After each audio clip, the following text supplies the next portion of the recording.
Helikopter parenting. Waspada ya bun. Dari sejumlah pola pengasuhan anak, helikopter parenting adalah salah satu yang patut menjadi perhatian.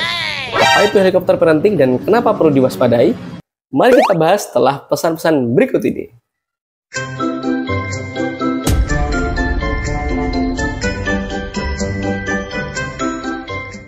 Halo Sobat Kelana, kembali lagi bersama kami di channel Yayasan Pustaka Kelana.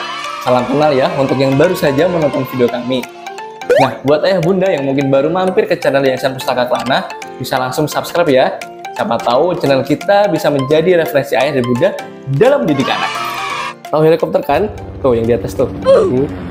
Kalau parenting kan cara pola asuh ya, tapi bukan ngasuhnya sambil terbang ya, bukan.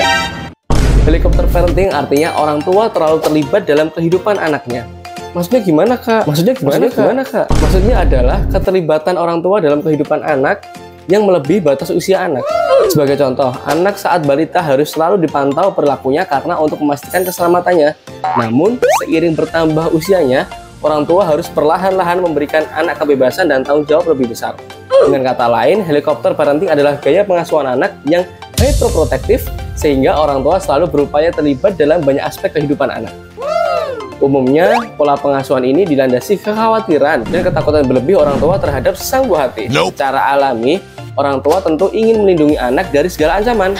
Tapi, sikap itu bisa berubah masalah ketika dipraktekkan secara berlebihan. Hati-hati dengan dampak buruknya ya.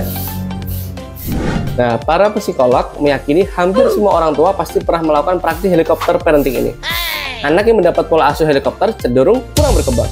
Otak dan ototnya kurang terlatih karena selalu ada campur tangan orang tua dalam proses tumbuh kembang anak. Dampak buruk helikopter parenting seperti yang pertama, kepercayaan diri lebih rendah. Yang kedua, kurang mampu mengelola penyebab stres dalam hidup. Yang ketiga, tingkat kecemasan dan depresi lebih tinggi. Yang keempat, kurang berempati. Yang kelima, kurang bisa bersikap sosial. Yang keenam, lebih beresiko mengonsumsi obat resep dokter dan menyalahgunakan obat-obatan terlarang. Ini kalau yang udah anak remaja ya bunda ya. Yang ketujuh, punya masalah emosional.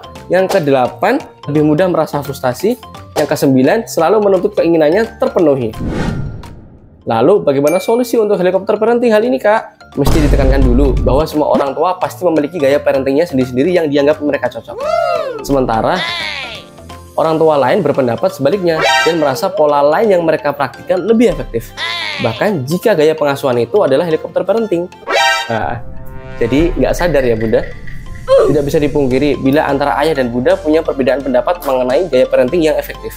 Secara umum, ada 4 gaya parenting yang lazim dipraktikkan seperti yang pertama, otoriter atau komunikasi satu arah dari orang tua, fokus pada ketaatan dan disiplin keras.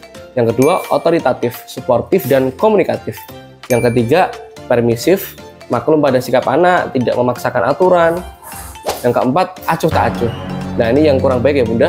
Dari keempat pola asuh itu, banyak pakar berpendapat parenting otoritatif adalah yang paling baik. Jumlah studi mendapati orang tua otoritatif lebih mungkin memiliki anak dengan tingkat kepercayaan diri yang tinggi dan meraih kesuksesan akademis. Anak yang dibesarkan dengan pola asuh otoritatif juga punya keterampilan sosial lebih baik dan lebih mampu menyelesaikan masalah dalam hidup. Nah, seperti itu ya ayah bunda, penjelasan dan solusi dari helikopter parenting. Coba tulis di kolom komentar nih, gaya parenting mana yang ayah bunda praktikkan dalam kehidupan sehari-hari. Sampai jumpa di video selanjutnya. Dadah. Peace. Udah sih.